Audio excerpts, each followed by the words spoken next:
Hola, me llamo Andrés Ávila, aunque muchos me conocen como Andrés Ilustra.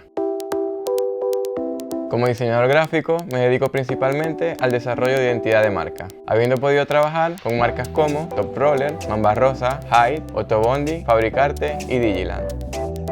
Me apasiona el mundo de las marcas y cómo ellas impactan diariamente en nuestra vida cotidiana. Lo que más disfruto es buscar la forma ideal para un logo, escoger el color perfecto y la mejor comunicación para darle una identidad visual sólida y relevante a una marca. Un isotipo es un recurso gráfico que nos sirve para complementar la identidad visual de una marca. Pero más que eso, también es una oportunidad de reforzar y transmitir con un símbolo su esencia y sus valores. En este curso de doméstica aprenderás cómo diseñar un isotipo.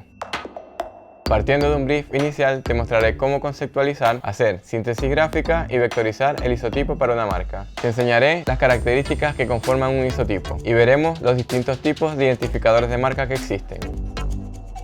Veremos las principales consideraciones que debes tener para realizar un proceso de síntesis gráfica.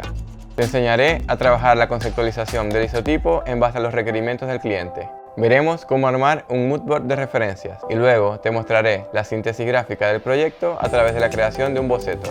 Te mostraré cómo realizar la limpieza de la imagen en Photoshop para luego en Illustrator crear el isotipo en vector. Veremos cómo realizar un testeo técnico y solucionar problemas que te podrías encontrar a la hora de imprimir. Te enseñaré también a seleccionar y aplicar color. Te mostraré cómo preparar el proyecto para presentarlo a un cliente, incluyendo la realización de un imagotipo y el armado de un documento de presentación formal que destaque el trabajo realizado. Si sigues estos pasos serás capaz de diseñar profesionalmente un isotipo para cualquier marca.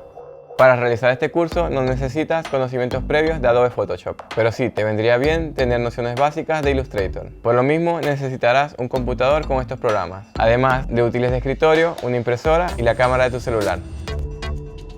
Este curso va dirigido a diseñadores con ganas de reforzar sus conocimientos en el diseño de isotipos para marcas. Crea conexión entre marcas y personas a través de una comunicación visual coherente y atractiva.